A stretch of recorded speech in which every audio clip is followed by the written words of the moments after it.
Is YouTube causing us to catch fewer fish?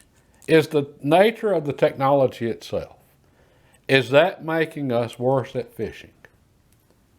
I think for a lot of us it is. How's everyone doing today? And I hope well. As for myself, I'm out here still at it, cleaning and maintaining these old bait casters. I hadn't planned on this taking nearly so long, but I hadn't planned on catching COVID this week either, but I did. So I had some downtime. And during that downtime, I watched way too many fishing videos this week. Way too many. But I was watching videos both as someone, a fisherman, interested in catching more fish, looking for some useful, helpful information, but also as a content creator, because I do make videos and I plan on doing some fishing videos when I'm out on the lake this year and getting ready for it and all that good stuff. Well, I noticed a lot of trends there as far as titles and so forth. Titles like, this secret lure to catch more fish, or what most fishermen do wrong with this lure, or what you need to know to catch more fish this year, those types of things. And that's reminded me of the old hunting and fishing magazines. You'd see articles like that on those all the time. But that's just part of the nature of YouTube, of the technology itself. As content creators, we have to create titles such as, is YouTube costing you fish, to get you to click on the video? Hence the title of this one. But that's the only way that content creators do that, because it works. That's what we click on. Now this is me as a fisherman. That's the type of videos I click on, just like you. That's why people use those type of titles.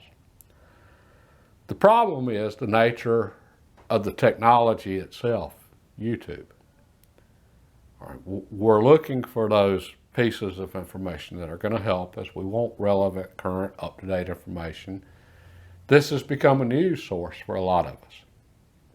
At the same time, a lot of what we should be doing as fishermen, that's not being shown on videos because the technology itself doesn't promote what a lot of us should be doing, which is specializing. Back in the day, back in the paper age, before digitization and the internet, we had a lot of fishermen back then, and this was bass fishing, but what we're talking about applies to all fishing, especially today with YouTube itself changing the very nature of what it means to be a professional fisherman. But back in the paper age, we had serious debates about specialization versus versatility in fishing.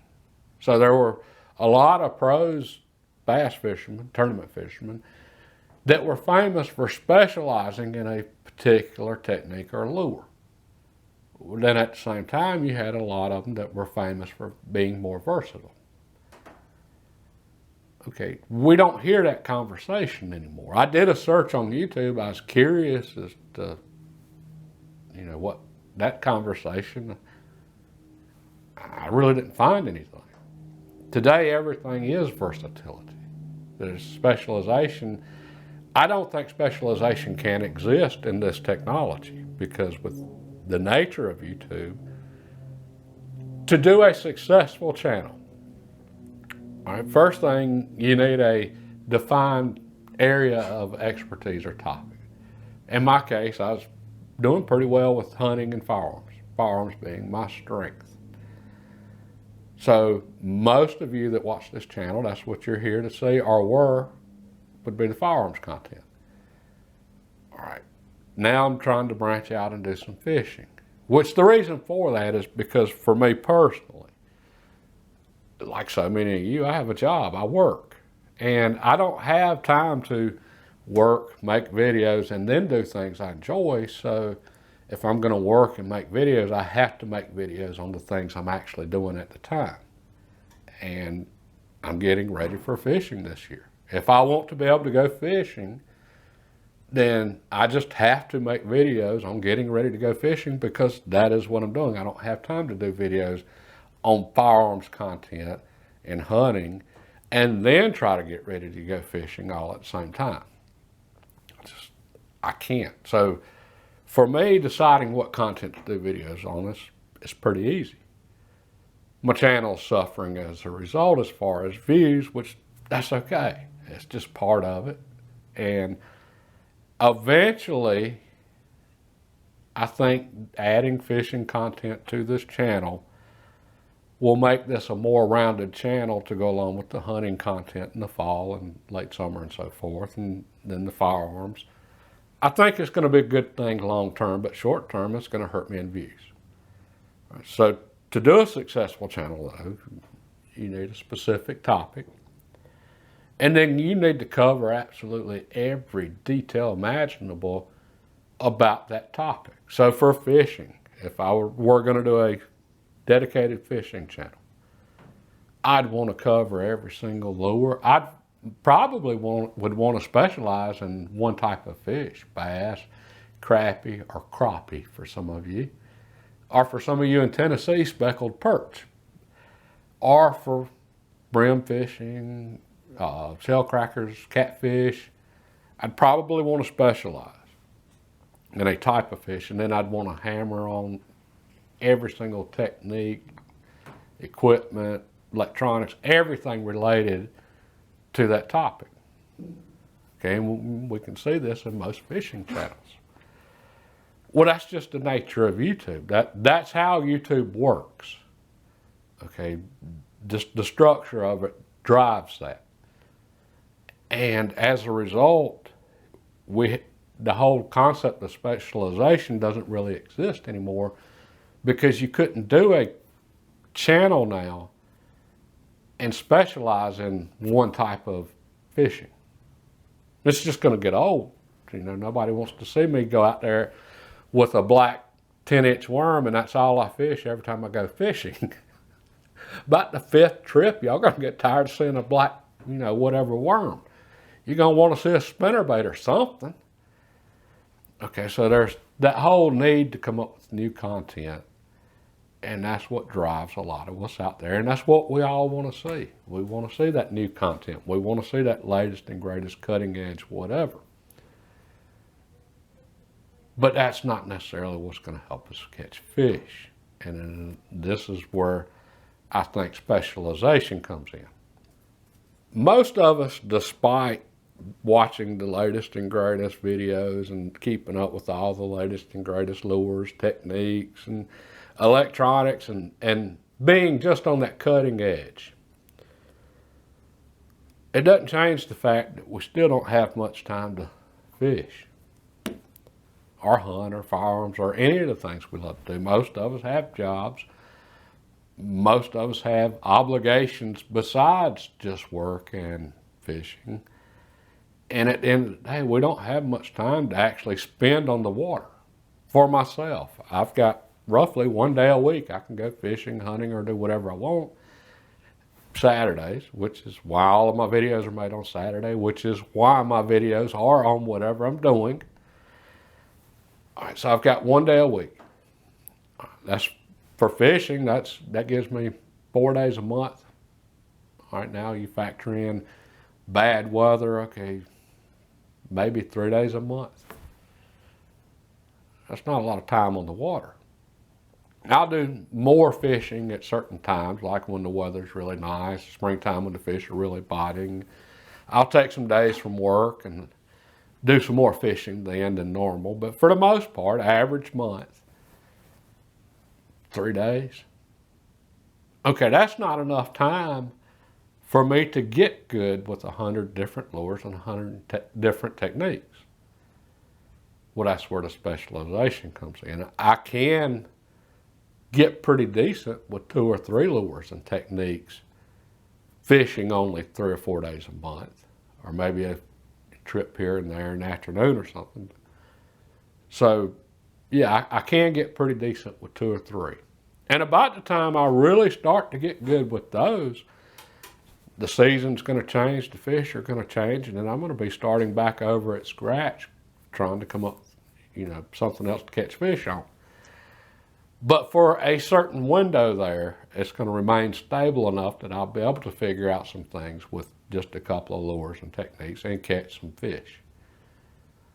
If I'm jumping around on every type of technique out there and every type of lure, there's a good chance that I might not ever figure out anything. I might catch some fish here and there, but I'm talking the difference between just catching a few fish here and there versus going out and just absolutely hammering the fish.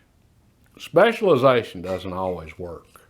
I mean, there are times that the versatility is going to win out every time. But I'm thinking of a lot of times in the past when I was really hammering the fish, when I was really catching fish. That's where I want to get back to with my fishing right now. I've had periods where I was pretty decent at it and could catch quite a few fish. I want to get back to that level.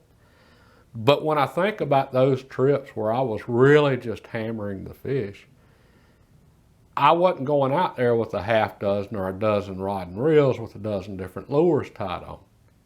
I was going with one rod and reel with one lure tied on. I might have a second rod and reel with the same lure tied on as a backup in case something happened to the first one. But I knew what I was going to be catching the fish on that day. I wasn't wondering, wasn't guessing. I was going to the lake knowing I'm fixing to catch fish. Only question was how big and how many. And that was, I just had to go catch a lot of fish that day to answer that one. That's where I want to get back to. Well, I think of those situations though, and it was figuring out certain things, and I figured those things out because I stuck with a particular lure long enough to figure out whatever I needed to learn. I remember getting ready for a tournament years ago on Clark's Hill, really big reservoir here in the southeast. And I just knew, it's a February tournament, I just knew the fish should be biting a jerkbait, suspending jerkbait. And I decided, okay, I'm fishing a suspending jerkbait, that's it. And I went out and practiced, and I had 4 rods with 4 different suspending jerkbaits tied on, and I threw every one of them for, a couple of hours, never had a strike.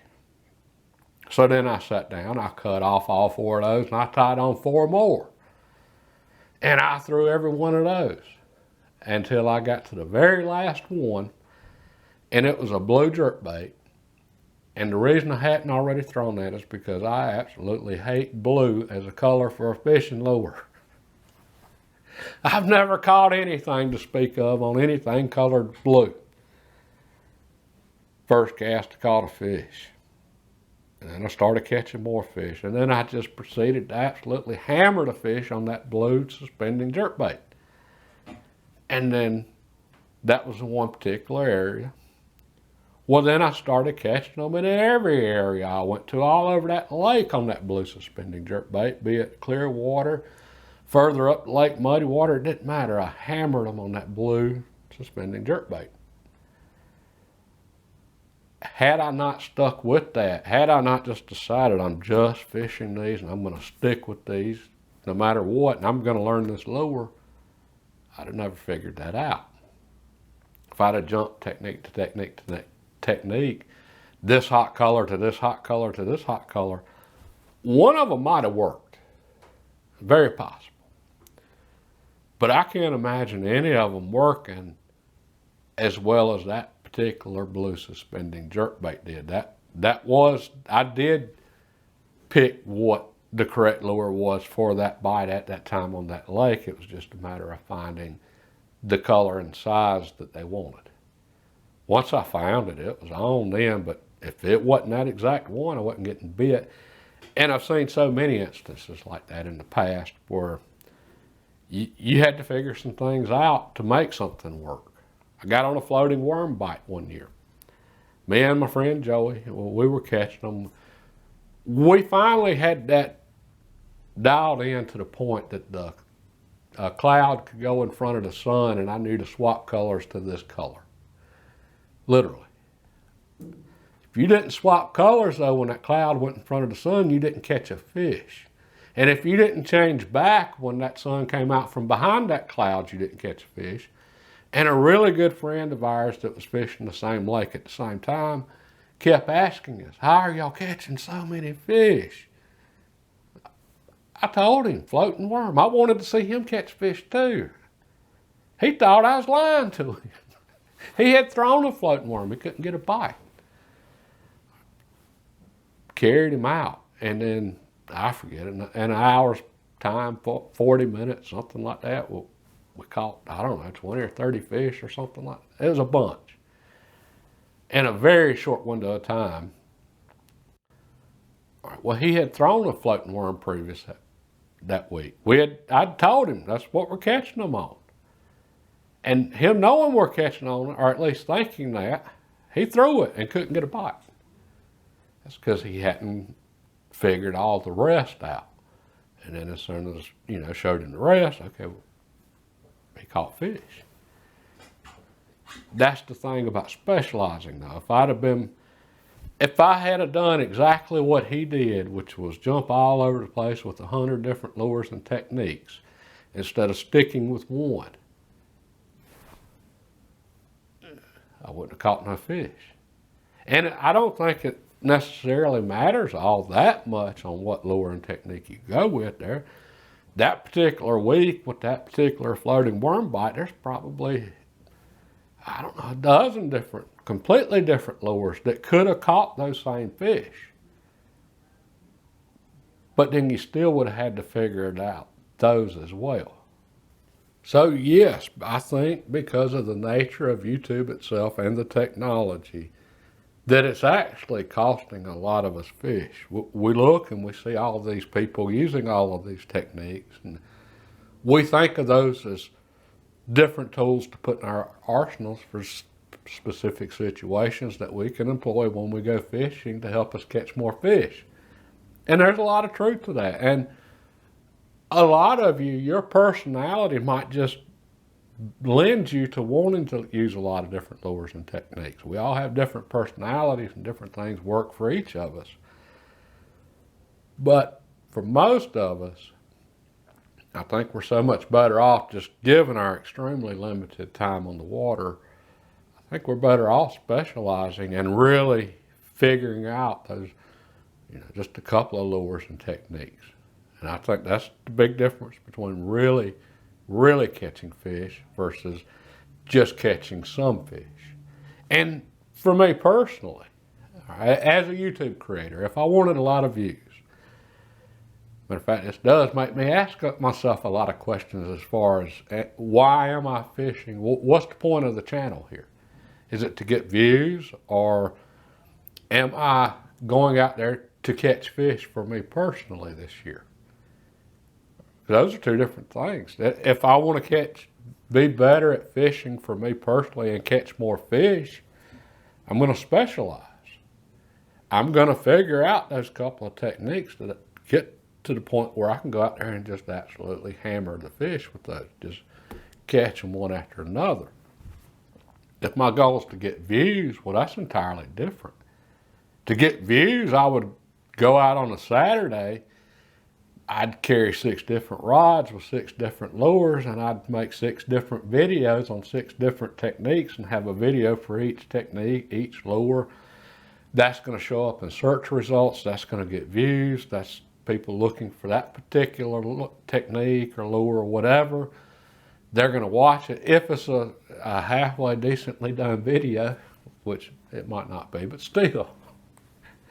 Okay, I would have, after a while, I'd do that for a few Saturdays in a row. I'd build up an inventory of fishing related content on the channel here, which is back to how YouTube works. That's part of why I'm hurting in views right now. Most of you that watch this channel are more interested in the gun and hunting content. And I can see in my analytics, YouTube says the people that watch your channel also watch, and then it lists other channels. YouTube wants me to make content like these other channels. All right. And it's telling me, hey, the people that watch your videos, watch these channels, make videos like these channels to be successful. YouTube wants views. They want all creators to be successful and to get views. As long as they get views, they don't care. All right, well, most of the people that watch my videos are watching Ron Spoomer Outdoors. They're watching Gun Blue 490. They're watching a lot of the hunting and firearms channels. When I make a fishing video, I put it out, such as cleaning, bait casting, reels. Most of you that watch this channel are interested in firearms. You're not interested in that. YouTube says, well, people aren't watching, your normal viewers aren't watching these videos. So YouTube says, well, these must not be very good videos. Therefore, we're not really going to recommend them to anybody. Once I build up enough content with the fishing related stuff also to go along with the hunting and firearms, at that point, YouTube, the algorithm will eventually figure out, hey, this is fishing content. We're going to recommend this to people that watch fishing content. And then those videos will get more views. The more content I have, the more views I'll get, the better things will show up in search results for people looking for things. All right, so that would be to get views and grow the channel. That's not going to help me catch fish. It's probably not going to help you catch fish either. Yeah, I could provide some relevant information. I actually can catch fish with a lot of different techniques. And I could go out literally right now and with a dozen or so techniques and actually catch some fish in the boat, and it looked good on camera. You know, hey, here's a fish. But is that going to help anybody? Is it going to help you? Is it going to help me? Probably not. And that goes back to YouTube itself and the very nature of this technology. And at the same time, I don't know how to make it interesting in a video format to really get down and really stick with these couple of lures or techniques. And I'm referring mainly to seasonal patterns. I mean, that's a lot of what we're talking about here, is developing a couple of lures or techniques for each season. Because it is going to change, and a floating worm, I wouldn't necessarily fish that now, but I know in the springtime that's a good option. So I would add that then. But I would still limit what I throw in the springtime to just a couple of different things. That specialization, that really figuring out, let me just get really good with what I am using instead of jumping all over the place. So anyway, that's a lot for me to think about as far as, you know, the type of content I'm going to produce, but hopefully it's a lot for you to think about as far as the type of content you're going to watch. And I know it's tempting. Oh, look at this technique. Let's see what that is. Oh, look at this new lure. Let's see what that is. Oh, let me click on this video here. That looks interesting. Oh, look at all the pretty new tackle. I got to watch this. I get it. I was there this week clicking on all of them. That's, when we're bored, that's what we want to see is variety. Let's see that something different. Let's get that new information. Let's every little detail. But again, what's actually going to put fish in the boat for us? And that's what I'm about, is I want to put some fish on the grill this spring, just like I want to put some venison in the freezer in the fall. So, yeah, I guess I've got some work to do on my part to figure out how to make this visually interesting in a video format, but do it in a way that it's useful information both for myself and for you. And that's a big part of what I'm trying to do, is I'm trying to figure all this out myself. I could get on there and say, yeah, I know all the details on this. You just need to do this, this, and this. And yeah, that ain't gonna help you. Well, I hope that provided some food for thought for some of you, and for myself, spring can't get here quick enough. It's been a rough winter. I've just been surrounded by death here lately, and it's tough to see. My grandpa passed a couple weeks ago, and I mentioned that. And we had a lady in our church last week. Her car caught on fire in her garage. It burned her house down, and then a few days later she caught COVID, and then she died from COVID. I mean, damn, that's a tough week. I mean, she's 83 years old, still very active and going, still working at 83. But then she just got hit with everything, just house burned down, catches COVID. She had a bad week. I mean, that's such a sweet lady too. We did different church events at her house and so forth. We're just a sweet person. And then 2 days ago, my neighbor, he lives across the street from me, just a really great guy.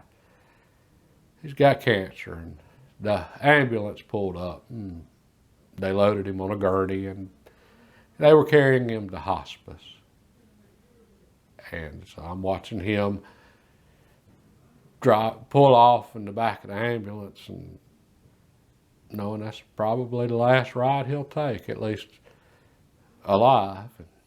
And I hate saying that. I mean, he's just got a great family, great kids. Did a wonderful job raising his kids. And he's 51 years old, eat up with cancer, and he's in bad shape, and he's hurting. And in hospice right now. Matter of fact, by the time this video gets posted, there's a good chance he won't be here. So yeah, just been surrounded by death lately. And thankfully, my own bout with COVID's not too bad. For me, it felt like I had the old-timey flu. I had fevers and chills, and fever broke, and I was, on the mend pretty quick after that. Sore muscles and aching a lot. And then my boat mechanic, he's got the exact same strain, I guess, and same symptoms for him. He said the same thing. It's like the old-timey flu. So we're getting over it, but spring can't get here quick enough. So let me get my stuff ready, because I don't want to spend this spring working on equipment and so forth. I want to spend it on the water, and then this summer we're going to be doing some serious scouting for some hunting this year. And none of us are promised tomorrow. Well, make sure you enjoy today. Make sure you enjoy absolutely every minute of it, because we never know when it's going to be our last one. God bless, and y'all have a good day.